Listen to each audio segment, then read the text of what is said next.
L'histoire commence en l'an 4386. Les gens partout à Uaxu pratiquaient la cultivation et profitaient de la technologie de cultivation pour faciliter leur vie. Tout était paisible jusqu'à ce qu'une grenouille géante attaque la ville. Une escouade magique a été envoyée pour maîtriser le monstre, et sur le champ de bataille, on pouvait voir un petit garçon en train de manger une collation. Ce garçon était tellement absorbé par sa collation qu'il était insensible au danger qui le guette en étant là. Il est sur le point d'être touché par la grenouille géante quand l'un des membres de l'escouade magique, Zuoyi, le met en sécurité. Des années plus tard, Zuoyi est maintenant salué comme le héros qui a sauvé la ville, en battant la grenouille géante tout seul. C'est le premier jour de la nouvelle année scolaire pour la faction 60. Un étudiant de première année, aux cheveux noirs et aux yeux rouges, entre dans l'école quand il est approché par deux étudiants de classe supérieure. Il l'identifie comme l'étudiant avec un pouvoir spirituel de puissance 5. Les deux promettent de bien s'occuper de lui. Le nouvel étudiant indifférent les remercie, mais il le harcèle pour obtenir une somme d'argent de protection. Soudain, un rayon doré vient se précipiter vers le sol devant les aînés, les envoyant tous deux voler. Du toit, une fille souriante réprimande les garçons pour avoir harcelé quelqu'un avec une force inférieure à la leur. Tandis que les autres étudiants stupéfaits l'identifient comme la légendaire fille de l'association de la cascade Uago, Sunrong. Un étudiant lui dit de descendre et Sunrong atterrit gracieusement devant le nouvel étudiant. La fille sourit tout en promettant de façon fantaisiste de protéger le nouvel étudiant. En réponse, celui-ci lui donne de l'argent en remerciement avant de partir. Tant Sunrong que les autres étudiants observateurs sont complètement stupéfaits par le comportement apathique du garçon. Puisque c'est le premier jour d'école, les étudiants de première année doivent subir un test pour déterminer dans quelle classe ils seront. Les étudiants ayant d'excellents résultats feront partie de la classe élite. Pour leur test, ils doivent affronter l'incarnation de la force spirituelle de la grenouille géante et doivent frapper sa tête de toute leur force. La grenouille géante est en réalité scellée à l'intérieur de l'école, et à l'insu de tous. Mais la grenouille profite de l'occasion et absorbe des morceaux de la force spirituelle des étudiants à chaque fois qu'elle est frappée. Il reste encore un peu et elle aura suffisamment de force pour briser le sceau. Parmi les nombreux étudiants qui ont tenté de frapper la grenouille, la plus impressionnante est la fière et gracieuse Sunrong, avec une valeur de force de 2019. Cela déclenche des cris d'admiration. Béni par la beauté, l'argent et le pouvoir. C'est alors au tour du nouvel étudiant dont le nom est Wang Ling. Comme on peut s'y attendre, les étudiants autour de lui sont plutôt sous-estimés après la performance impressionnante de Sunrong. Mais la grenouille a une réaction assez différente. « Attends, pourquoi j'entends de la musique de boss ?» demande la grenouille alors que Wang Ling s'approche. La musique de boss est si épique qu'elle ramène la grenouille à l'époque où elle a semé la destruction à Uaziu. Il s'avère que Zuoyi n'était pas si puissant que ça. En fait, il a été battu par le monstre. Mais juste avant que la grenouille ne puisse le vaincre, c'est le petit garçon lui-même qui l'a éliminé alors que sa propre musique de fond jouait. L'enfant n'est autre que Wang Ling, et il déteste être dérangé pendant qu'il mange des nouilles croustillantes. Ayant reconnu la musique du boss, la grenouille commence à paniquer, sachant très bien que si Wang Ling le frappe, son âme et son esprit seront anéantis. Pendant ce temps, Wang Ling réfléchit à contenir au maximum sa force spirituelle et faire semblant de faire de son mieux. Wang Ling court mollement vers la grenouille. Mais avant même qu'il puisse la frapper, quelque chose d'étrange se produit. L'écran qui diffuse sa performance devient statique, et quand la diffusion revient, la grenouille géante est allongée sur le dos. Tout le monde est stupéfait par cela, et le calculateur de force entre en surcharge, affichant une série de 9 pour sa note. Mais ils ne sont pas les seuls choqués par ce retournement de situation. Wang Ling lui-même trouve cela étrange car il n'a même pas touché la grenouille. L'administrateur de l'examen se précipite dans la salle, bouleversé par ce qui est arrivé à la grenouille. Alors qu'il déplore sa disparition apparente, Wang Ling évalue rapidement la situation et déduit que la grenouille fait semblant d'être morte. Sa force spirituelle restante s'est transformée en un corps spirituel et s'est échappée. Après, l'administrateur de l'examen se lève et assigne Wang Ling à la classe élite. C'est maintenant la première leçon d'invocation de la classe élite. Leur professeur mentionne que la force du corps spirituel qu'ils invoquent est proportionnelle à leur niveau de force. La classe invoque toutes sortes de choses, des baguettes magiques de filles aux figurines d'anime. Sunrong, étant sur un autre niveau parmi les autres, invoque l'âme d'un chien errant. Lorsque les autres étudiants louent leur déesse d'avoir invoqué une bête démoniaque, Sunrong sourit en réponse et répond qu'elle ne peut pas invoquer quelque chose d'aussi fort. Mais intérieurement, la fille est furieuse, se demandant combien de pouvoir il faut pour invoquer ses forces démoniaques. Quant à Wang Ling, il n'a pas encore invoqué quoi que ce soit car il est méfiant de ce qu'il pourrait invoquer. Mais sa prof insiste pour qu'il le fasse. En utilisant une goutte de sa transpiration, Wang Ling finit par invoquer la grenouille géante,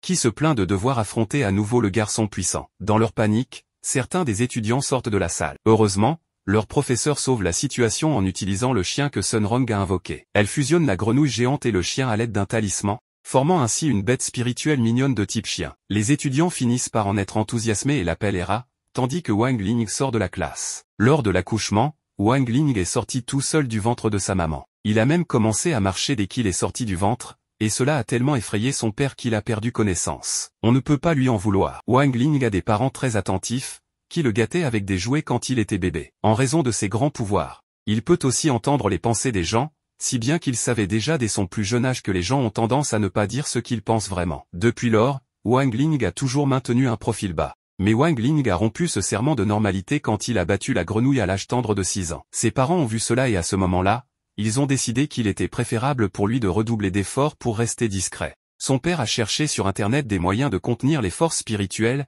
et Wang Ling a réussi à contenir sa quantité écrasante d'énergie spirituelle avant d'entrer à l'école primaire. Il travaille également sur un amulette pour réduire définitivement sa puissance spirituelle. Le jour de son 7e anniversaire, Wang Ling a failli mettre le feu à leur maison en soufflant trop fort sur les bougies. À une autre occasion, ses pouvoirs ont envoyé ses amis voler loin de lui. Pour une raison quelconque, leurs vêtements ont même été enlevés. Aussi impressionnant que soit son fils, sa mère a insisté sur le fait qu'elle voulait juste qu'il mène une vie normale. De même, Wang Ling n'est pas étranger aux efforts laborieux de ses parents au cours de la dernière décennie. Il sait très bien qu'ils ont beaucoup sacrifié pour s'assurer qu'il puisse mener une vie ordinaire et être un garçon normal. Ainsi, au cours des 10 dernières années, il prend des pilules spéciales qui réduisent sa force spirituelle. Il a également résolu de ne jamais trop exercer ses pouvoirs avant que la nouvelle amulette plus efficace ne soit terminée. À l'école, Sun Rong et leur camarade de classe au sang chaud, Shen Chao, se présentent comme candidats à la présidence de classe. Wang Ling ne veut rien avoir à faire avec cela, car être président va à l'encontre de sa discrétion habituelle. En se promenant dans l'école, il remarque que les nouilles sèches sont en vente. Alors il se ferait un chemin à travers la foule d'étudiants, espérant attraper un paquet. À ce moment-là, un homme au look louche paie tout ce qui est vendu dans le magasin et dit à la foule que tout dans le magasin est gratuit pour les nouveaux venus tant qu'ils votent pour Sun Rong.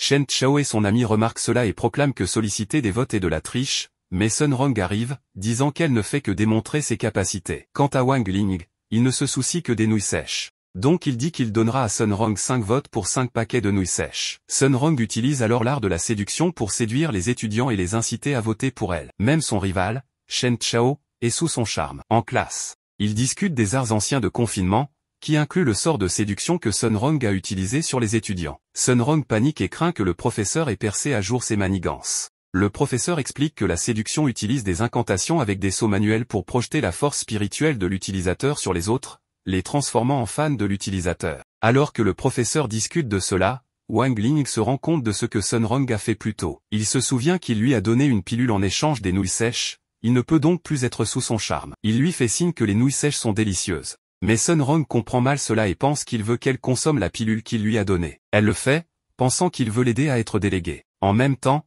le professeur leur dit que le manque de puissance spirituelle mettra fin à la séduction avant qu'elle ne fonctionne. Et comme la pilule réduit la puissance spirituelle, le sort de Sun Rong sur les étudiants se brise promptement. Le professeur demande ensuite à Sun Rong de démontrer le sort dont il avait parlé. Mais Sun Rong est faible à cause de la pilule. Alors elle finit par trébucher sur une canette. Cela laisse à Wang Ling la responsabilité de démontrer le sort à sa place. Après cela, les élections de classe ont lieu et Shen Chao l'emporte. On dirait que Sun Rong a retenu la leçon. Le jour suivant, les élèves de première année ont leur cours de raffinage de pilules. Chaque étudiant doit apporter son propre fourneau à l'école. Shen Chao, quant à lui, apporte un grand chaudron en cuivre. Il dit que son arrière-grand-père a utilisé le chaudron pour raffiner des pilules dorées de niveau 9. Donc il vise probablement les mêmes résultats. Comme toujours, Sun Rong fait une entrée remarquable à l'école, mais elle n'est pas tout à fait elle-même. La première chose qu'elle fait est d'approcher Wang Ling, qui remarque immédiatement le symbole de séduction sur le dessus de sa tête. Réalisant qu'elle a été affectée par son sort de séduction la veille, il brise rapidement le symbole, et Sun Rong est libéré du sort. En classe, les élèves sont invités à fabriquer des pilules de vitalité. Leur professeur effectue rapidement une démonstration, puis encourage les élèves à fabriquer les pilules par la suite. Sun Rong a apporté une machine de raffinage de sa fabrique familiale, tandis que Wang Ling utilise un four à micro-ondes. En plein cours, le chaudron de Shen Chao explose. Il court hors de la salle en pleurant,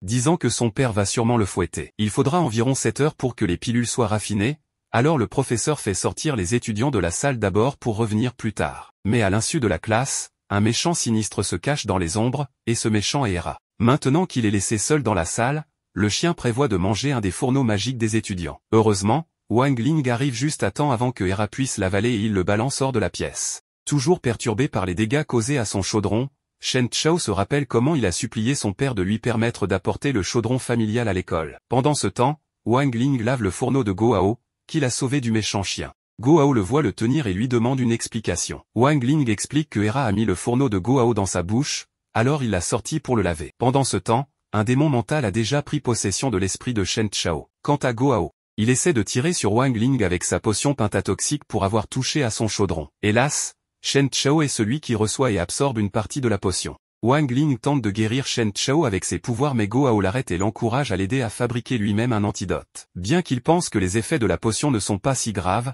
il finit par céder à Gohao, qui est très dramatique. Pendant qu'il fabrique la potion, Hera s'approche du fourneau pour essayer de le manger à nouveau, mais Gohao déjoue rapidement ses efforts. Cela les amène à apprendre que Hera peut accélérer le processus de chauffage. Wang Ling est surpris d'apprendre cela. Alors Hera arrogant qu'il affirme que son truc est de manipuler les lignes temporelles. Ainsi, les deux garçons mal intentionnés décident d'exploiter le pauvre Hera pour accélérer les choses. En plus d'être utilisé pour ses pouvoirs, Hera est également utilisé comme cobaye par Gohao. Peut-être aurait-il dû simplement laisser Wang Ling l'anéantir après tout. Peu de temps après, leur professeur et d'autres camarades de classe se dirigent vers la salle. Gohao essaie de les retarder, mais échoue. Heureusement, Wang Ling est assez rapide pour cacher Shen Chao, le rendant invisible. L'enseignant inspecte le four de Gohao et trouve une pilule dorée, ce qui lui vaut une note assez élevée. Surpris, Gohao est presque prêt à pleurer car il suppose que Wang Ling a mis la pilule qu'il a fabriquée dans son four. En ce qui concerne Wang Ling, son four a produit une pilule brûlée, ce qui lui vaut une réprimande de l'enseignant. Cela rend Gohao encore plus émotionnel car il pense que Wang Ling a pris la responsabilité à sa place afin qu'il puisse obtenir une meilleure note. Ainsi, Gohao le considère comme son ami pour la vie. Mais en réalité, Wang Ling n'a rien fait du tout. Sa micro-onde a produit une pilule médiocre, et la pilule dorée que Gohao a fabriquée était dans son four pendant qu'il fabriquait l'antidote. Finalement, Shen Chao reprend enfin connaissance. Et Gohao lui raconte qu'il l'a trouvé évanoui par terre d'épuisement, en dirigeant son attention vers le chaudron réparé derrière lui, ce qui fait pleurer Shen Chao de gratitude. Se tournant vers Wang Ling, le garçon en larmes lui donne un câlin passionné. Mais ce que Shen Chao ne sait pas, c'est que son chaudron réparé est entièrement grâce à Hera, qui reste sans remerciement dans tout cela. À la fin d'une autre journée d'école, les élèves commencent à se préparer pour rentrer chez eux. Cependant, Sun Rong s'approche de Wang Ling, et lui demande s'il a un engagement pour le lendemain. Les camarades de classe sont stupéfaits par cette question. Après tout, la prodige aurait-elle un intérêt pour ce garçon faible et impopulaire? Wang Ling ne répond rien au départ. Pendant ce temps, deux individus étranges, portant des masques de lapin, les observent à distance. L'un d'eux tient un fusil de précision. Ces deux hommes suivent les ordres d'une mystérieuse personne qui leur donne le feu vert pour tirer sur Sun Rong. En recevant cette instruction, le tireur est incapable de passer à l'action, paralysé par la pression intense émanant de Wang Ling, simplement par son regard. À ce moment, le directeur appelle Wang Ling dans son bureau, et en quittant les lieux, Wang Ling sort sans même se rendre compte qu'il était dans la ligne de mire des tireurs. Frustrés, les criminels reçoivent l'ordre de quitter les lieux, leur cible étant hors de vue. Cependant, ils ne se rendent pas compte qu'ils sont observés par le chien vert. Pendant ce temps, Wang Ling se dirige vers le bureau du directeur, et l'école est en effervescence, les rumeurs allant bon train, la prodige aurait un rendez-vous avec le garçon le plus insignifiant du collège. En entrant dans le bureau, Wang Ling rencontre Zouyi, le grand héros qui a sauvé la ville du crapaud géant il y a des années. Zouyi demande au directeur de lui laisser un moment seul avec Wang Ling. Une fois seul, le guerrier avoue au garçon qu'il se souvient du jour de la bataille en ville, et qu'il sait que c'était lui, Wang Ling, qui avait vaincu le monstre. Heureux d'avoir enfin retrouvé cet enfant des années plus tard, Zouyi s'agenouille devant lui, implorant qu'il devienne son maître et lui enseigne comment devenir plus puissant.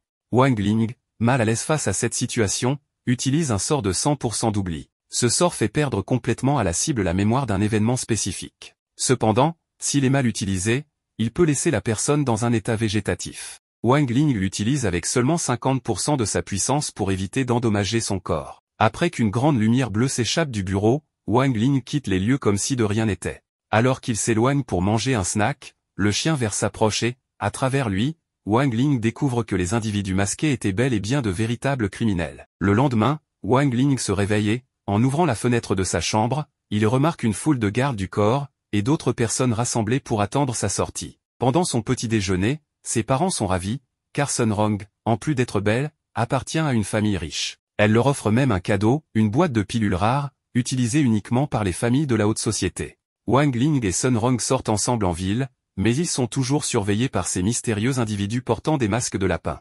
Ils planifient quelque chose contre Sun Rong. Le lieu choisi par la jeune fille est un endroit appelé Terre des Rêves, un projet immobilier appartenant à sa famille. Cependant, les deux individus masqués les poursuivent déjà et ont fait plusieurs gardes de sécurité parmi leurs victimes. Wang Ling et Sun Rong s'approchent d'une statue, où un employé commence à expliquer le monument. Il précise que la statue a été construite grâce à un pouvoir spirituel et que si quelqu'un mettait sa main dans la bouche de la statue, elle serait capable de prédire les événements futurs de cette personne. Sun Rong, curieuse, prend la main de Wang Ling pour tester ce pouvoir. À ce moment précis, l'un des criminels tire avec un pistolet silencieux dans leur direction. Avec un réflexe incroyable, Wang Ling attrape la balle avec ses dents. Il décide alors de contre-attaquer en utilisant son pouvoir spirituel, projetant le criminel au loin avec un impact impressionnant. Sun Rong, stupéfaite, lui demande comment il a pu accomplir un tel exploit. Wang Ling, pour éviter qu'elle ne se souvienne de cet événement, émet une lumière bleue de son doigt, effaçant la mémoire de Sun Rong ainsi que celle de l'employé. Sun Rong, ne se rappelant de rien, poursuit sa visite avec Wang Ling, sans savoir qu'ils sont toujours suivis par les deux criminels. Wang Ling utilise des moyens ingénieux pour se débarrasser des poursuivants dans chaque attraction qu'il visite, que ce soit les montagnes russes ou les machines à peluche. À chaque fois, il efface la mémoire de Sun Rong pour qu'elle ne réalise pas qu'ils sont poursuivis. À la fin de la journée, les deux décident de clore leur incroyable sortie par un tour de grande roue. Mais en montant, ils sont de nouveau suivis par les malfaiteurs, qui occupent la cabine juste derrière eux. Au sommet de la grande roue, alors qu'un feu d'artifice illumine le ciel, les criminels sautent dans leur cabine et pointent leurs armes sur eux. Ils se présentent comme membres d'une organisation secrète. Cependant, leur chef, qui les écoute à distance, leur reproche immédiatement d'avoir révélé leurs intentions. À la base de la grande roue, Zhu, le grand héros, observe la scène. Lui et ses compagnons arrivent rapidement sur leurs épées volantes, prêts à mettre fin à cette menace. Sun Rong se place devant Wang Ling pour le protéger, mais le jeune garçon, observant la situation, se lève lentement et, avec un geste de la main, projette l'un des criminels au loin avec son pouvoir. Le deuxième malfaiteur, terrifié par l'immense énergie de Wang Ling, est lui aussi projeté au loin. Cependant, il est intercepté par un oiseau de feu invoqué par Sun Rong qui le frappe de plein fouet. L'impact déclenche un magnifique feu d'artifice dans le ciel, illuminant la scène. En observant cette vue incroyable, Wang Ling décide de ne pas effacer la mémoire de Sun Rong cette fois-ci, lui promettant que ce moment resterait leur secret partagé. Le lendemain, nous observons une sorte de mouche robot espionner les élèves du collège, particulièrement Wang Ling, qui arrive pour un nouveau jour de classe. Ce dispositif de surveillance est utilisé par ceux qui les poursuivaient la veille. Peu après, Guo s'approche de Wang Ling pour en savoir plus sur ce qui s'est passé lors de leur sortie. Sun Rong arrive également, accompagné de nombreux gardes du corps. Le directeur de l'école explique que ces gardes sont nécessaires car les criminels sont toujours en liberté. Sun Rong est surprise, car elle ne se souvient pas d'avoir été poursuivie. Profitant de l'occasion, Wang Ling annonce devant tout le monde qu'il a neutralisé les ninjas masqués. Dans un flashback, nous voyons Wang Ling et Sun Rong descendre de la grande roue, accueillis par des guerriers et quelques gardes. Sun Rong s'en va rapidement, tandis que Wang Ling discute avec Zhu, le héros, qui lui confie avoir été impressionné par son incroyable pouvoir. Cependant, Wang Ling utilise son pouvoir pour effacer la mémoire de Zhu, modifiant ses souvenirs pour qu'il pense être celui qui a vaincu les criminels. Zhu ajoute que le chef de l'organisation ninja est furieux de la situation. En réponse, il renforce la sécurité autour de Sun Rong, installant davantage de policiers et de gardes, et l'emmène dans une salle spéciale protégée par une magie de scellement, empêchant quiconque d'y entrer sans autorisation. Cette salle est si sécurisée que même la mouche espion ne peut y pénétrer sans être détruite. De plus, une équipe spéciale appelée 7 étoiles est déployée, comprenant des tireurs prêts à contrer toute attaque aérienne. Lorsque la cloche sonne, les cours commencent, et Sun Rong et ses amis restent dans la salle protégée. Cependant, un membre de l'organisation criminelle réussit à infiltrer l'école par les souterrains et arrive dans la cour avec une grande facilité. Il se nomme Shu Feng, le troisième ancien de l'équipe marteau. Avec son marteau magique en forme de cuisse de poulet, il met KO plusieurs gardes en quelques secondes, formant une pile de corps. Pour finir avec style, à la manière d'un joueur d'Assassin's Creed, il saute dans une botte de foin et neutralise le dernier garde. Cependant, il remarque qu'il a déjà été repéré par une caméra de surveillance, qu'il détruit immédiatement. Zhu, ayant tout vu, prend des mesures rapides pour alerter les gardes. Mais un groupe d'élèves ne semble pas s'en préoccuper et continue tranquillement à échanger des messages sur leur téléphone. Wang Ling, lui, joue à un jeu et reçoit un message indiquant qu'il sera bientôt récompensé par un immense paquet de nouilles croustillantes livrées par drone. Pendant ce temps, les gardes de l'école, en alerte, sont pris par surprise lorsqu'un brouillard vert envahit les couloirs. Au loin, un ninja apparaît, Shu Ying, le deuxième membre de l'équipe marteau, spécialiste des poisons, armé d'une terrible massue. Il invoque un sort de marteau météore, provoquant une explosion massive qui projette les gardes par les fenêtres. Il continue d'avancer dans le couloir mais est surpris par Wang Zukang, l'instructeur du collège. Le professeur lui tire un projectile en forme de croix à grande vitesse, mais Shu Ying parvient à esquiver. Le projectile heurte le mur, provoquant d'importants dégâts. Cependant, ces deux criminels ne sont qu'une distraction, car un troisième membre participe à l'infiltration.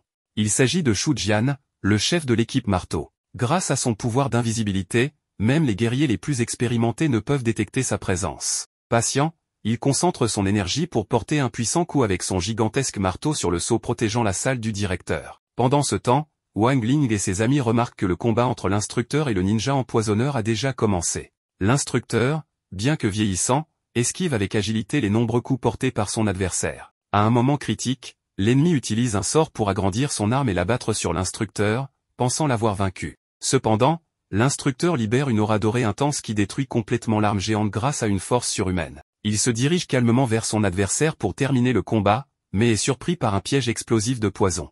Heureusement, il recule juste à temps, évitant ainsi tout dommage. Voyant que sa mission de diversion est accomplie, Shu Ying s'échappe. Cependant, dans sa précipitation, il se cogne contre une porte et tombe. Pendant ce temps, Wang Ling sort de la salle pour aller chercher son prix de nouilles. Alors que Shu Ying se relève, il est capturé par l'instructeur. Dans la cour, Shu Feng, qui a déjà neutralisé tous les gardes de la zone, se retrouve face au chien mascotte des élèves. Pensant s'en débarrasser, il tente de caresser l'animal. Cependant, le chien mord ses doigts brutalement. Shu Feng réussit à se libérer en agitant violemment le chien, mais il constate qu'il a été drainé de son énergie et de sa vitalité, son apparence devenant instantanément plus vieille. Le chien se transforme alors en sa véritable forme, un roi crapaud démoniaque. Avec toute sa puissance, il prépare une attaque massive. Shu Feng essaie d'esquiver, mais affaibli, il reçoit l'attaque de plein fouet. L'explosion qui s'ensuit alerte Wang Ling, qui, sur le balcon, reçoit son prix de nouilles instantanées livré par drone. En voyant Shu Feng, il découvre la présence du criminel. Shu Feng, furieux d'être démasqué par un simple garçon, révèle son identité et utilise son gigantesque marteau pour attaquer Wang Ling. Une énergie sans précédent se libère, causant des dégâts dans des endroits éloignés à travers le monde. Lorsque la poussière retombe, Wang Ling apparaît indemne. Non seulement il a survécu, mais il a aussi détruit l'arme de Shu Feng, pourtant classée comme artefact divin. Le criminel s'effondre, inconscient. Le directeur s'approche de Wang Ling pour le féliciter de son immense pouvoir, mais ce dernier utilise à nouveau son pouvoir pour effacer les mémoires, laissant croire qu'il est lui-même le héros. Alors que ses amis arrivent, il retrouve Wang Ling dans les bras d'un prétendu héros, feignant quelques blessures pour parfaire son mensonge. 10 jours après les événements, Wang Ling est chez lui, recevant des soins médicaux grâce à une technologie avancée. Sa mère entre dans sa chambre et lui demande jusqu'à quand il compte faire semblant d'être blessé. Ce matin-là, il reçoit la visite de ses amis, accompagné de quelques mascottes spirituelles. Le groupe, inquiet pour la santé de Wang Ling, propose de lui injecter une énorme seringue contenant un sang spécial censé restaurer son énergie et sa force spirituelle. Pendant ce temps, son ami Chao Shen lui apporte un bracelet envoyé par l'instructeur de l'académie. Ce bracelet représente son prochain examen spirituel, il mesure le pouvoir de chaque élève lorsqu'il est porté. Effrayé par l'énorme seringue et l'expression psychopathe de ses amis, Wang Ling bondit hors du lit, attrape le bracelet des mains de son ami et affirme qu'il va beaucoup mieux. Il annonce qu'il retournera à l'académie dès le lendemain. Chao Shen avec son bracelet, montre comment le test va se passer. Le premier test consiste à concentrer son énergie dans la paume de sa main pour former une sphère spirituelle. Le bracelet évalue alors le potentiel de chaque élève. Chao Shen avec un score de 600 points, parvient à créer une sphère de force. Il explique que cette épreuve est différente du premier examen, car les élèves peuvent façonner leur énergie selon leurs désirs, ce qui est appelé l'énergie du culte. Dans une autre école, des élèves passent également l'examen. Liang Zheng est appelé pour tenter sa chance. Il concentre toute son énergie dans sa main et développe un pouvoir spirituel basé sur des flammes, atteignant un score de 1950 points. Malgré son effort, ses camarades se moquent de lui, jugeant ce score bien inférieur à la moyenne. C'est ensuite au tour de Tang Jingzi. Lorsqu'il canalise son énergie, une intense aura bleue se dégage de ses mains, terrifiant ses camarades. Son nom grimpe en tête du classement national avec un score impressionnant de 4379 points, surpassant même celui du héros légendaire, Zhu Yi. De retour à l'examen de Wang Ling, son ami Gohao tente également sa chance. Malheureusement, sa minuscule sphère d'énergie atteint seulement 176 points. Dévasté par ce résultat, il envisage même de sauter par la fenêtre, mais son ami Chao Shen l'en empêche de justesse. Wang Ling demande alors à Sun Rong, une autre amie, pourquoi elle n'essaie pas le test. Elle hésite, craignant ce qui pourrait arriver si elle libérait tout son pouvoir. Ses amis la rassurent en lui faisant une référence hilarante à Dragon Ball, lui rappelant qu'elle est riche et n'a donc rien à perdre. Finalement, elle accepte de passer le test. Un tremblement secoue toute la maison lorsque Sun Rong libère son énergie. La prodige ne déçoit pas et atteint un score phénoménal de 4015 points, se plaçant à la 2e position du classement national. Ses amis se tournent alors vers Wang Ling, le seul du groupe à ne pas encore avoir passé l'examen. Avec réticence, il enfile le bracelet et essaie de minimiser son pouvoir au maximum. Malgré ses efforts, l'énergie qu'il génère est colossale. Wang Ling décide alors d'envoyer sa sphère d'énergie ailleurs. À la fin de l'examen, ses camarades se demandent où est passée sa sphère. La réponse est dévoilée, Wang Ling a envoyé son énergie directement dans l'espace. Lorsque le résultat de Wang Ling est calculé, son énergie est classée comme non définie ou inconnue, ce qui le place directement à la première position du classement national. L'école rivale, en observant ce score, s'interroge sur la possibilité d'un bug du système. En fin d'après-midi, ses amis le saluent avant de partir, mais Wang Ling entend Gohao dire qu'il aimerait pirater le système pour modifier son score médiocre. Cette nuit-là, les deux amis insatisfaits de leurs résultats se retrouvent devant un ordinateur pour tenter de modifier la programmation et les résultats du test. Wang Ling change son score à 175 points pour sortir de la première position et éviter d'attirer l'attention. Pendant ce temps, deux élèves de l'école rivale tentent de comprendre si le score en tête du classement a été modifié ou s'il est bien réel. Gohao essaie de créer un sceau magique capable de générer le mot de passe nécessaire pour accéder au serveur central des scores, mais il échoue complètement. Lorsque le mot de passe apparaît, il est crypté par 8 astérisques, et personne ne peut voir les caractères réels. Wang Ling décide alors de tenter sa chance et, en saisissant les 8 astérisques, parvient à accéder au système. Gohao, incrédule, continue le plan en se dépêchant pour éviter d'être détecté. Cependant, ils doivent agir vite, car un séjour prolongé dans la base de données pourrait les exposer. Alors que Gohao se précipite pour modifier les résultats, les deux élèves rivaux ne parviennent pas à accéder aux informations, car le système est déjà sous invasion. Gohao se souvient de Tang Jingz, un élève arrogant de sa classe, et décide de se moquer de lui en manipulant son nom dans le système. Mais en creusant trop loin dans les données, Gohao déclenche le pare-feu de sécurité, activant immédiatement une alarme d'intrusion. Pris de panique, les deux groupes d'élèves se déconnectent rapidement de la base de données. L'ami de Wang Ling lui dit qu'il n'a pas réussi à modifier son propre score, mais qu'il a veillé à ne laisser aucune trace de leur intrusion. Ainsi, les résultats restent inchangés. Le lendemain, certains élèves revenant d'un test spirituel remarquent que le nom du président de leur classe a été modifié. Tout le monde commence alors à se moquer de lui. Pendant ce temps, une élève hacker conclut en disant que lors du tournoi des épées spirituelles prévu pour le mois prochain, ils auront l'occasion d'affronter ses rivaux intrigants. Tang Jingz déclare avec détermination qu'il les affrontera bien avant cela. Les instructeurs obtiennent les résultats des tests et découvrent que Wang Ling est arrivé premier, bien qu'il soit considéré comme un élève moyen à l'académie. Comme lui et Sun Rong font partie du top 10, leurs adversaires seront des étudiants d'une autre école, réputés au-dessus de la moyenne, lors du tournoi de l'épée spirituelle. Les professeurs discutent du fait que les deux écoles se sont affrontées 24 fois dans le passé, mais que leur académie n'a remporté qu'une seule victoire. Avec la présence du héros Zouyi, on observe Wang Ling et ses amis qui s'amusent, alors que l'académie adverse, leurs élèves s'entraînent à utiliser à la fois la force physique et le pouvoir spirituel pour renforcer leurs utilisations des épées en situation de combat. Lors d'une interview, le président de l'école adverse affirme que, grâce à de la discipline et un entraînement intense, leur 59e promotion sera capable de remporter la compétition. La journaliste lui demande son avis sur la 60e promotion, et il répond qu'il est impatient d'affronter Sun Rong, qui figure parmi les meilleurs. Cependant, lorsqu'il est interrogé sur Wang Ling, il devient soucieux et reste silencieux. Pendant ce temps, Wang Ling et ses amis regardent attentivement cette interview à la télévision du réfectoire. Tandis que tout le monde est concentré, Wang Ling, lui, reste complètement détendu face à la situation.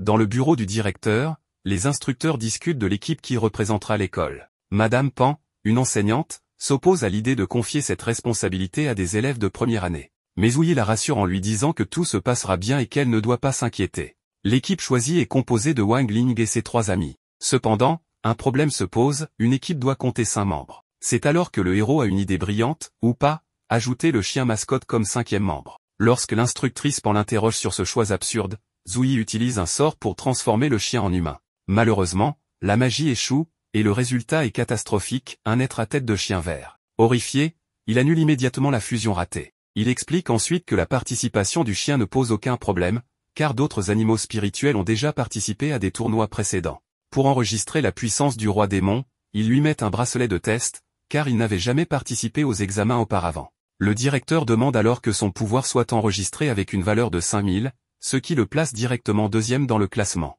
Zouyi dit ensuite au chien vert que s'il remporte la compétition, il envisagera même de briser les chaînes qui le retiennent à l'école. À l'académie rivale, les élèves se moquent du président Teng, qui vient d'être déclassé dans le classement, dépassé par un simple chien. À la fin de la journée, Zouyi finalise les préparatifs pour le tournoi. Il confie à l'instructeur des examens la mission de notifier les 5 membres sélectionnés. Le soir même, chaque membre de l'équipe reçoit un message sur son téléphone confirmant leur sélection pour représenter l'académie. Ils ont 3 jours pour préparer leurs épées spirituelles. Shen Chao, ému par la nouvelle, en informe immédiatement son père, qui, sans hésiter, lui offre l'épée spirituelle Li Chao. L'arme que Shen Chao possède est dans sa famille depuis sa naissance. Cependant, il avoue qu'il n'a toujours pas réussi à insuffler un esprit dans son épée. L'instructeur l'encourage en lui disant qu'il a beaucoup de persévérance et qu'un jour, il y parviendra. Go a également choisi sa propre lame magique, une arme fabriquée à partir des dents de la bête spirituelle de rang 3 tigres de la nuit démoniaque. Il la possède depuis 8 ans, mais il est dans la même situation que son ami, il n'arrive pas à insuffler un esprit dans son arme. Lorsque Sun Rong est interrogée sur son épée spirituelle, elle décide d'ouvrir un live pour la montrer à ses camarades et à l'instructeur. Elle sort alors son trésor de famille, et tout le monde est étonné, son épée dégage déjà une aura spirituelle.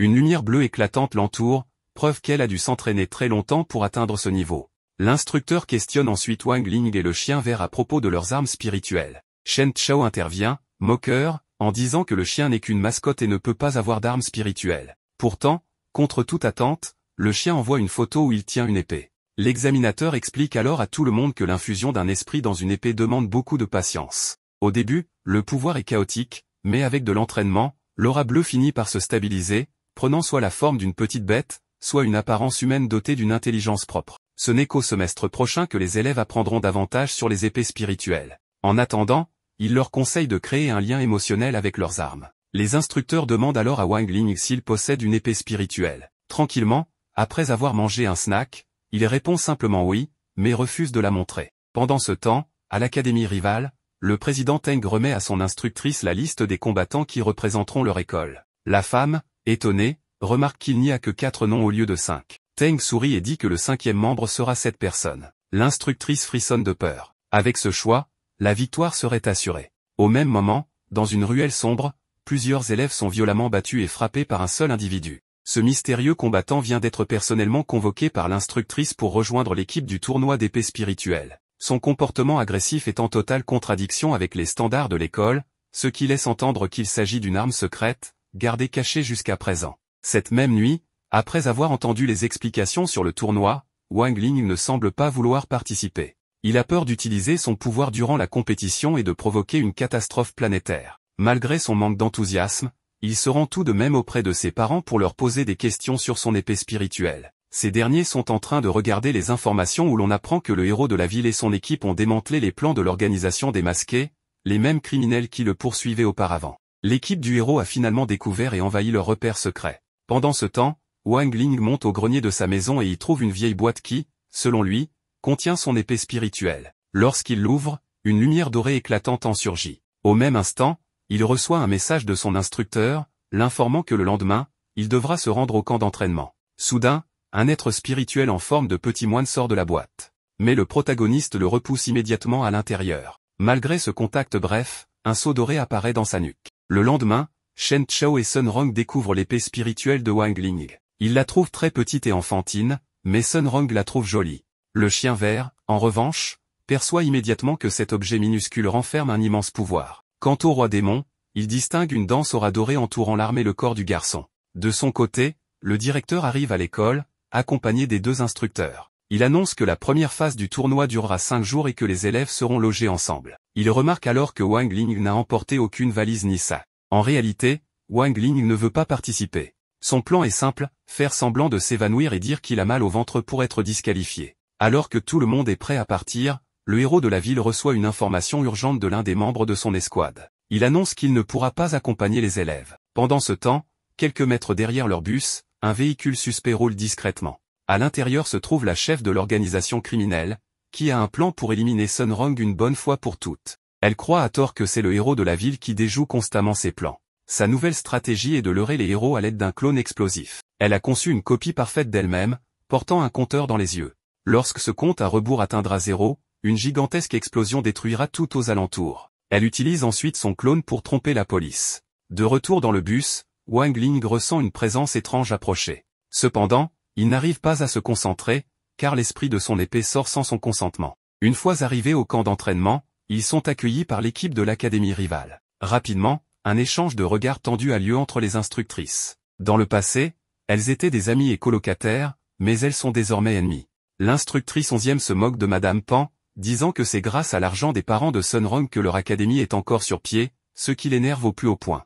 Malgré cela, l'instructrice Pan garde son calme, et demande alors à l'instructrice 11e, pourquoi elle a tenté de recruter Sun Rong dans son établissement. Soudain, elle se fige comme une statuette. Madame Pan remarque aussi qu'au sein de l'équipe rivale, il y a un élève, qui a désobéi aux ordres de l'examen final, maltraité des animaux et a été puni par la police. Pendant ce temps, Wang Ling se concentre sur son plan d'évasion. Il attend le bon moment pour feindre son malaise. C'est alors que l'instructrice de l'école rivale lance un projectile d'énergie. En un instant, le rayon traverse son corps. Voyant une occasion parfaite, Wang Ling s'effondre théâtralement au sol. Grâce à son pouvoir, l'instructrice découvre que le niveau spirituel du garçon n'est que de 5 points. Cependant, au loin, une voiture apparaît. C'est le véhicule de la chef de l'organisation criminelle. Sur le sol, Wang Ling entend l'esprit de son épée lui murmurer que le sceau limitant son pouvoir allait bientôt se briser. À cet instant précis, des marques dorées surgissent de sa nuque, et une énergie colossale explose vers le ciel, créant une pression immense autour de lui. Même la criminelle s'interroge, une divinité se cacherait-elle parmi eux? Après tout, ils ne sont censés être que des étudiants, encore loin d'avoir atteint leur plein potentiel. On découvre alors que l'origine de cette puissance incontrôlable n'est autre que son épée. La ressonance de l'épée de péché a provoqué une résonance si puissante qu'elle a stimulé et affaibli le faux sceau sur la nuque de Wang Ling. Combinée à l'attaque de l'instructrice, cette résonance a révélé son véritable pouvoir spirituel. L'esprit de l'épée confie alors qu'il avait tenté de prévenir Wang Ling de ce qui allait se produire, mais le garçon ne lui avait pas laissé le temps de parler dans le bus. C'est pourquoi tout cela est arrivé de manière totalement imprévue. Le problème maintenant est urgent, Wang Ling doit immédiatement absorber une pilule pour réduire son énergie spirituelle. Sans cela, il risque d'entrer dans un état d'instabilité extrême. De son côté, l'instructrice 11e n'arrive pas à croire que cet énorme déferlement d'énergie provienne d'un simple étudiant avec un niveau spirituel de 5. Elle interroge alors le président de classe, quelqu'un parmi eux est-il responsable de cette catastrophe? C'est alors qu'une silhouette mystérieuse et menaçante apparaît. On découvre le 5e membre de l'équipe rivale, un élève violent et énigmatique, qui a été exclu de l'école pour cause d'excès de violence. Pendant ce temps, le plan du groupe criminel s'est soldé par un nouvel échec. Alors que Zouyi pensait avoir capturé la chef de l'organisation, il se retrouve face au clone piégé, prêt à exploser. Mais dans un ultime instant, l'immortel Zouyi parvient à désamorcer la bombe, empêchant ainsi l'explosion dévastatrice. La matriarche criminelle, cependant, ne semble pas préoccupée par cet échec. Elle a déjà un autre plan en tête et décide de battre en retraite pour le moment. Quant à Wang Ling, son plan s'est déroulé à la perfection, il a réussi à simuler sa douleur abdominale et, après tout ce chaos, a été envoyé se reposer pour récupérer. Tang Jings profite de la situation pour se vanter devant Sun Rong, car il est le président du conseil étudiant. Mais la jeune fille n'a aucune envie de discuter. Il insiste, et elle lui assène un coup de poing cependant. Isabelle, la secrétaire du conseil étudiant, intervient pour l'arrêter. Shen Chao se précipite pour lui venir en aide, mais 2 autres élèves lui bloquent le passage. La secrétaire tente de rassurer tout le monde, affirmant que Wang Ling sera en sécurité. Mais en une fraction de seconde, des flammes obscures envahissent le corps du garçon. L'instructrice 11e, réagissant immédiatement, enveloppe son corps de plusieurs bandelettes en guise de protection et ordonne qu'il soit transporté à l'infirmerie. De son côté, Sun Rong, excédé par la situation, attaque directement son adversaire avec son épée. Mais une fois encore, Isabelle part l'attaque avec la paume de sa main. Voyant cela, la jeune prodige dégaine son arme, bien décidée à blesser Tang, mais cette fois-ci, c'est son propre instructeur qui intervient et la retient. C'est ainsi que l'on découvre l'identité du véritable attaquant, il s'agit du même élève mystérieux qui était posté sur le toit de l'école. Pendant ce temps, à l'infirmerie, les médecins retirent les bandelettes et se figent. Le corps de Wang Ling a disparu. Il a été téléporté loin de là, et son téléphone en a été légèrement fissuré. Le problème est critique, s'il réutilise son pouvoir spirituel dans cet état instable, il risque de provoquer une explosion d'ampleur mondiale. Paniqué, il appelle son père et lui explique toute la situation. Sans perdre un instant, son père saisit son épée et part à toute vitesse pour retrouver son fils. Il sait que le sceau sur Wang Ling est en train de se briser, et le danger est imminent. Le reste du groupe se rend à la zone d'entraînement, où on leur explique les règles du tournoi. Il existe 5 zones, chacune associée à un élément, eau, métal, terre, feu et bois. Pour gagner des points, il faut enfoncer son épée dans un rituel dédié. L'équipe qui atteint 100 points en premier l'emporte. À ce moment-là, Tang Jing s'adresse au groupe rival, si vous n'êtes que 4, vous serez disqualifié immédiatement. Mais l'un des élèves adverses riposte immédiatement, votre équipe non plus n'a que 4 membres. Soudain, une vague d'énergie traverse l'arène. Devant les yeux de tous, le 5e membre de l'équipe rivale fait son apparition. Son nom est Bufeng.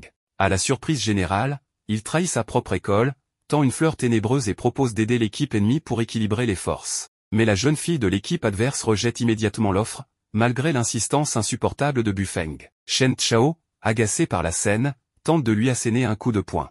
Cependant, une immense barrière d'énergie le repousse violemment, le projetant au loin. Se relevant tant bien que mal, Chen Chao se précipite de nouveau vers son adversaire. Mais cette fois-ci, il est accueilli par une pluie de coups à une vitesse inhumaine. Finalement, il est violemment écrasé contre le sol. Malgré la douleur, Chen Chao ne renonce pas. Se remémorant les enseignements de son père, il se relève, son corps entouré d'une aura rouge écarlate, et charge de nouveau. Mais Bu Feng l'arrête d'un seul geste. Il lui dit qu'il va lui arracher un bras d'une simple pression. Sans prévenir, il saisit fermement la main de Chen Chao et l'écrase, avant de le projeter brutalement contre une porte. Mais au dernier moment, Wang Ling surgit et intercepte Chen Chao en plein vol. L'instructrice Pan, observant la scène, est déconcertée par cette énergie inconnue. Son collègue lui explique alors, ce que tu vois là, c'est l'énergie négative. Sa seule fonction est de tout détruire et de tout dévorer. Même le chien spirituel, familier de Wang Ling, intervient. Wang Ling possède en lui cette énergie négative. Si jamais son sceau venait à se briser, alors ce monde ne pourra jamais échapper à la catastrophe qui s'ensuivra.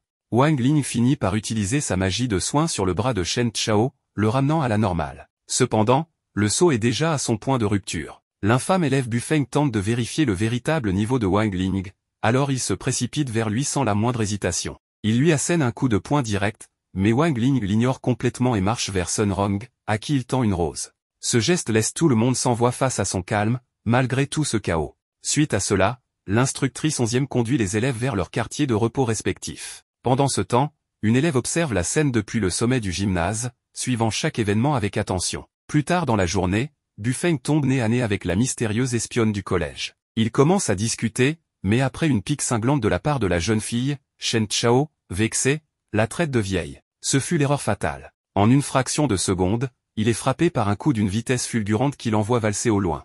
Tentant de répliquer, il crée une immense sphère d'énergie négative, mais la jeune fille l'annule d'un simple mouvement de 2 doigts. Chen Chao est totalement paralysé et s'effondre, terrassé. Wang Ling, qui passait par là en dégustant ses nouilles croustillantes, assiste à la scène avec stupéfaction. Le combat était terminé avant même d'avoir commencé. Face à cette démonstration de puissance, il ne fait aucun doute que la mystérieuse combattante a enfin trouvé un adversaire à sa hauteur.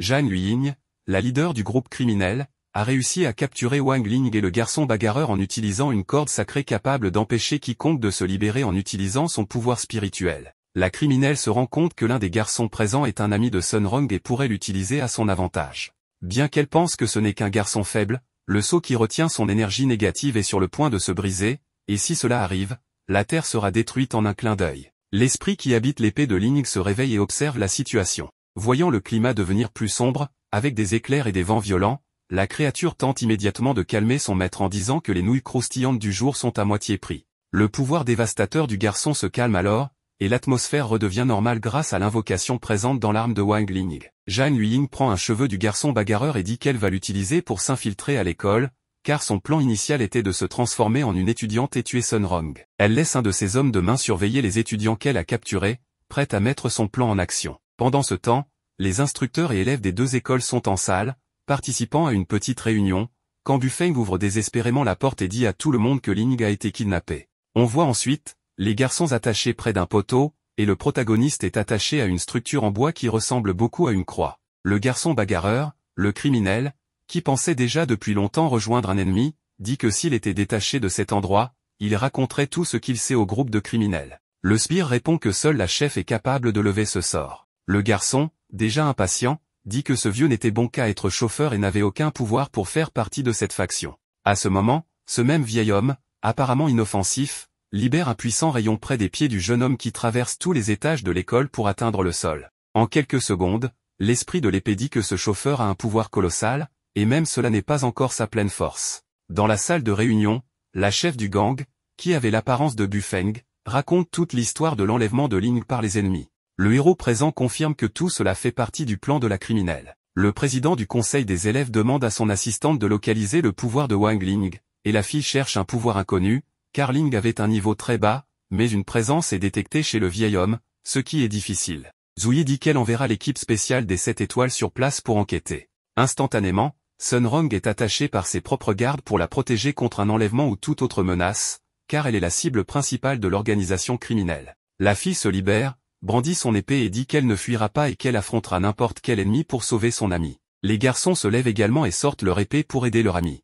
Ils se joignent aux gardes pour secourir Wang Ling. La structure ordonne au président et à son groupe d'accompagner les autres élèves pour observer les compétences de leurs adversaires et, si nécessaire, les aider de toutes les manières possibles. À ce moment-là, on voit le vieil homme danser sur le toit du bâtiment. Le garçon bagarreur tente d'appeler le protagoniste mais se rend compte qu'il est en train de dormir. Après tout, dans cette situation, il ne pourrait pas participer au tournoi. Le vieux criminel ressent la présence de personnes s'approchant, et Bufeng, dans une situation désespérée, commence à crier à l'aide, mais il est immédiatement mis hors de combat par un coup de pied si puissant de la part du sbire qu'il tombe au niveau inférieur. Sun Rong se rapproche de l'ancien bâtiment avec ses amis et gardes. En arrière-plan, les membres de l'équipe du garçon bagarreur remarquent qu'il agit de manière étrange. À partir de ce moment-là, ils commencent à les observer de loin. Le vieux lance un puissant rayon sur tous les gardes du corps qui s'approchaient, une magie appelée la puissance du Goji, causant des dégâts à tous ceux qui volaient et générant plusieurs explosions dans le ciel. Toujours au début de la bataille, nous voyons que le père de Wang Ling est toujours à l'entrée de l'école, empêché d'entrer par la sécurité. De retour à la bataille, le vieux fait une pirouette, lançant un sort puissant qui couvre une grande partie du ciel. Utilisant sa technique le trésor du disque doré, il invoque une armée de chevaliers dorés qui marchent vers les ennemis. Sun Rong se place devant l'attaque et la bloque entièrement seul avec son épée, avant de dissiper l'invocation ennemie. La jeune fille s'approche de lui avec plusieurs lames dans l'air, prête à contrer l'attaque. Nous voyons ensuite un petit flashback où l'on apprend que la chef de l'organisation criminelle, Voile Noire, est l'apprenti du vieux, l'appelant toujours maître. C'est à ses côtés qu'elle a développé ses pouvoirs spirituels, devenant ainsi très puissante. De retour à la grande bataille, Sun Rong combat contre d'autres épées spirituelles créées par son ennemi, appelées soldats dragons, que l'utilisateur contrôle à distance. Au même moment, le maître crée un champ gravitationnel autour de la jeune fille, l'empêchant de bouger. Un soldat doré s'approche pour la frapper, mais il est rapidement vaincu par Zouyi qui arrive sur le champ de bataille, déterminé à battre le vieux. Les deux se précipitent l'un vers l'autre, et une onde de choc se produit suite à leur collision. Mais le héros parvient à sortir indemne du premier coup, tandis que le vieux est gravement affaibli, son corps n'étant plus aussi jeune. Ne perdant pas l'opportunité, un hélicoptère de l'équipe d'élite tire sur le vieil homme, le touchant en plein cœur, un tir qui traverse son corps. Déjà sans force, il tombe d'une hauteur immense, s'écrasant sur le toit d'un bâtiment abandonné. Le vieux se sacrifie pour protéger sa chef, qui fut jadis sa chère apprentie. Sun Rong est emmenée dans un endroit sûr par son principal garde du corps. Elle est inconsciente après avoir utilisé trop de son pouvoir et s'est évanouie. Bufeng court vers la fille pour vérifier si tout va bien. Le garde, percevant une étrange agitation de la part du garçon, constate que tout va bien et que ce n'était pas le garçon mais plutôt la matriarche du groupe criminel qui s'était déguisée en lui. Elle porte dans sa main une boule d'énergie négative pour attaquer la jeune fille, mais elle est rapidement arrêtée, et elle lui demande de combattre ailleurs. Retour au dernier moment de la bataille, Zouyi et Chien Vert s'approchent du vieux, qui n'a plus la force de se relever. Il lui annonce qu'il sera arrêté pour de nombreux crimes. Le vieux tente de dire ces derniers mots, mais ne réussit pas, préférant utiliser le reste de son énergie pour se faire exploser. Wang Ling est enfin sauvé par l'équipe d'élite, mais il cache le véritable Bufeng au fond d'une vieille salle de classe, demandant à sa créature spirituelle de le protéger toute la journée et de ne pas le laisser fuir. Ainsi, le tournoi sera annulé, et il n'aura pas à y participer. Le lendemain, Wang Ling réalise que son plan a échoué misérablement, car le garçon se trouvait à la cérémonie d'ouverture de la compétition, alors qu'en réalité, il s'agissait encore de Zhang déguisé, avec l'intention d'éliminer Sun Rong. Le protagoniste ne comprend pas cette situation, mais garde un œil sur le supposé élève. À l'ouverture, tous sont obligés de ramasser leur téléphone, recevant à la place un appareil de communication pour parler pendant le tournoi. Le représentant de la compétition explique que, grâce à leurs épées spirituelles, les participants pourront marquer des points à chaque hôtel. L'élève devra rester au moins 10 secondes à l'endroit désigné pour commencer à marquer. Il explique aussi qu'il y a une limite de vol de 5 mètres pour les manœuvres aériennes et que l'ensemble du lieu sera entouré par une barrière de protection, de sorte qu'il n'y a pas à s'inquiéter. Les étudiants commencent à être transportés vers l'arène à travers un énorme cristal, et lorsque Wang Ling est sur le point de partir pour l'endroit, il aperçoit son père courant et criant dans sa direction, mais il est ensuite envoyé avec ses compagnons. Zouyi s'approche de l'homme et lui dit que c'est un honneur de rencontrer le père de son maître. Mais il apprend toute la situation et que si le sceau du garçon n'est pas remplacé, une énorme catastrophe mondiale pourrait se produire. Les élèves arrivent dans l'immense arène. Le président de l'école rivale demande à son assistante de localiser les autres étudiants. Elle révèle que Shen Chao est près de l'hôtel de métal pour un test, Sun Rong est près de l'hôtel de l'eau au nord, et le chien vert est près de l'hôtel du feu au sud avec Bufeng.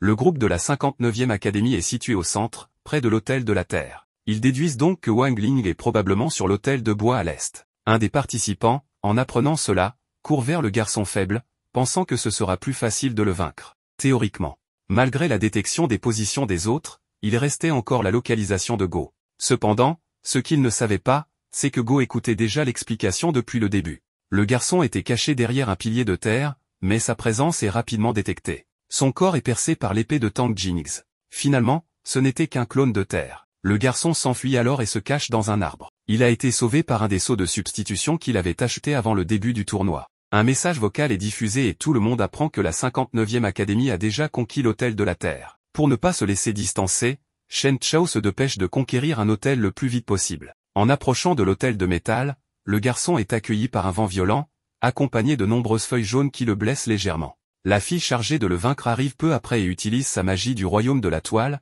une sorte de toile d'araignée invisible. Grâce à cette technique, elle contrôle les mouvements de son ennemi, le forçant à se blesser lui-même. Le père de Wang Ling, avec les Hirozui et les autres coordinateurs, observe les combats de ses élèves à travers plusieurs caméras dispersées dans l'arène. Le vieux maître de la 60e Académie analyse la situation de Shen Chao et conclut que le garçon a perdu son combat contre son adversaire. Sur un autre moniteur, nous voyons le début du combat entre Bufeng et le chien vert pour l'hôtel du feu. Le faux Bufeng évite les attaques de l'animal et prépare une attaque électrique avec son énergie négative, mais il réalise que l'animal a avalé son énergie. Le chien vert se cache alors, ayant absorbé une grande quantité de pouvoir. Le garçon se dirige vers son objectif, l'hôtel du bois. Wang Ling se réveille avec un chien qui lui parle dans son téléphone, lui expliquant son plan pour briser la barrière en utilisant l'énergie spirituelle volée aux autres participants. Lorsqu'il se lève, il se retrouve face à Liang Fei, qui se prépare à l'attaquer. Mais il est interrompu par Go, qui utilise son attaque haute énergie. Les deux commencent alors à se battre à grande vitesse avec leurs épées. Au nord, Sun Rong se précipite pour capturer l'hôtel de l'eau, mais elle est surprise par une attaque de Tang Jingzi. La fille réussit à esquiver et invoque immédiatement son esprit d'épée. L'adversaire arrive avec sa propre invocation. La prodige, en colère, lance son attaque contre son ennemi, transformant son arme en un énorme monstre aquatique. Le président de l'école ordonne à sa propre créature d'attaquer aussi, lançant une puissante coupe avec sa katana contre le serpent marin, le détruisant. Après une énorme collision, un autre message vocal est diffusé, indiquant que Bufeng a conquis l'hôtel du feu et que la fille combattant Shen Chao a également marqué des points à l'hôtel du métal. Ainsi, la 59e Académie est en tête avec 4 points. Sun Rong entre en position de combat, prend son épée et utilise sa technique, la danse de l'eau, où elle attaque avec plusieurs lames d'eau. Mais le garçon active sa capacité spéciale, souffle de neige, transformant tout l'environnement aquatique en glace. La fille avance vers son adversaire, échangeant des attaques avec la créature spirituelle de Tang Jingzi. La prodige se rend compte qu'elle est désavantagée en termes de force et, pour empirer la situation, elle est surprise par une attaque surprise de Bufeng, qui la frappe au bras avec une sphère d'énergie négative. À ce moment-là, coincés et sans issue, tous ceux qui sont présents sur le champ sont surpris par une violente rafale de vent, qui brise une grande partie du champ de glace. La prodige profite de la situation et s'enfuit en nageant hors du champ de bataille. Tang Jingzi, qui ne sait pas qui il est vraiment, lui propose son aide pendant le tournoi en échange d'une récompense. Le président demande ensuite au garçon fort d'aller après la fille, tandis que lui prend l'hôtel de la 59e Académie. Le compte à rebours commence pour prendre le dernier hôtel, et lorsqu'il s'apprête à recevoir un bonus de vitesse, l'arène de bois est dominée par la 60e Académie. Sun Rong entend sur son téléphone Go dire que Wang Ling s'est fusionné avec le chien vert, prenant ainsi la base. Durant la lutte pour l'hôtel de bois, le protagoniste était assis par terre, observant le combat de son ami contre Liang Fei, lorsqu'il perçut la présence du chien trotteur dans les buissons alentours. Wang Ling ne supportait plus de contenir toute cette force, et un sentiment qu'il n'avait jamais ressenti commença à apparaître. À ce moment-là, sa barrière fut rompue, libérant une dense quantité d'énergie négative. Le chien spirituel en profita pour courir vers le garçon, le mordant au cou pour dévorer toute cette énergie, mais cela était une ruse de Wang Ling pour attirer le chien par l'énergie et ainsi pouvoir réaliser sa technique de fusion. Avec leur corps connecté, Wang Ling pourrait utiliser un peu plus de sa force, le chien trotteur servant de limiteur. Liang Fei profita de la situation et tenta d'attaquer le garçon, mais lorsqu'il toucha son doigt, son arme fut détruite en plusieurs morceaux. Ensuite, avec un simple toucher de main sur son épaule, il fut projeté loin, comme s'il avait été frappé par un camion roulant à grande vitesse. Après la fusion, Wang Ling utilisa le chien vert comme un capuchon qui enveloppait toute sa tête. Le garçon se dirigea alors vers l'hôtel du feu et le captura immédiatement avec une vitesse incroyable. Puis, il se rendit vers l'hôtel de métal. Les élèves du groupe de la 59e ne comprenaient pas cette situation et découvrirent que le pouvoir du garçon, apparemment faible, était étonnant. Il ordonna à Bufeng de protéger l'hôtel de la terre situé au centre de l'arène et demanda à Liang Zheng de récupérer l'hôtel du feu le plus rapidement possible. Le président réfléchit ensuite, estimant que Wang Ling, bien qu'extrêmement puissant à ce moment, aurait un désavantage avec un membre en moins, puisque le chien faisait partie de lui. Il élabora donc une stratégie de rotation des hôtels où le score serait toujours de 4 contre 1, concluant que c'était la seule chance pour la 60e académie de marquer des points. Isabelle fut envoyée vers l'hôtel de bois pour rencontrer le garçon, tandis que le groupe surveillait constamment la position de la superfusion de Wang Ling. L'incroyable fusion arriva à l'hôtel de métal, et le corps inerte de Shen Chao fut observé. Le garçon expliqua tout à son ami, et ils marquèrent un autre hôtel pour leur équipe, prenant la tête du classement pour la première fois. Cependant, soudainement, il fut annoncé que le groupe de Wang Ling ne possédait qu'un seul hôtel, les autres ayant été conquis par l'équipe adverse. Wang Ling comprit alors la stratégie de ses adversaires et se rendit compte que sa seule solution était de courir aussi vite que possible pour conquérir tous les hôtels, mais il devrait attendre 10 secondes avec son épée sur chacun. Le jeune garçon libéra une quantité d'énergie pour mettre son plan à exécution, mais fut surpris par Sun Rong qui parla dans son écouteur. Le groupe discuta alors de la manière de capturer les points afin de rester en avantage. Ils comprirent immédiatement que la clé de cela était Shen Chao. Ils mirent leur plan en place, et la prodige se dirigea vers l'hôtel du feu, qui était protégé par Liang Zheng. À son arrivée, le garçon détruisit son adversaire avec plusieurs insultes et provocations, tandis que Sun Rong s'approchait pour récupérer l'hôtel. En même temps, un message vocal fut envoyé aux élèves, leur annonçant que l'hôtel de l'eau avait été capturé par la 60e académie. Nous voyons alors Bufeng à l'hôtel de la terre, se souvenant des paroles de Tang, qui avait promis de l'aider dans ce qu'il fallait s'il gagnait le tournoi.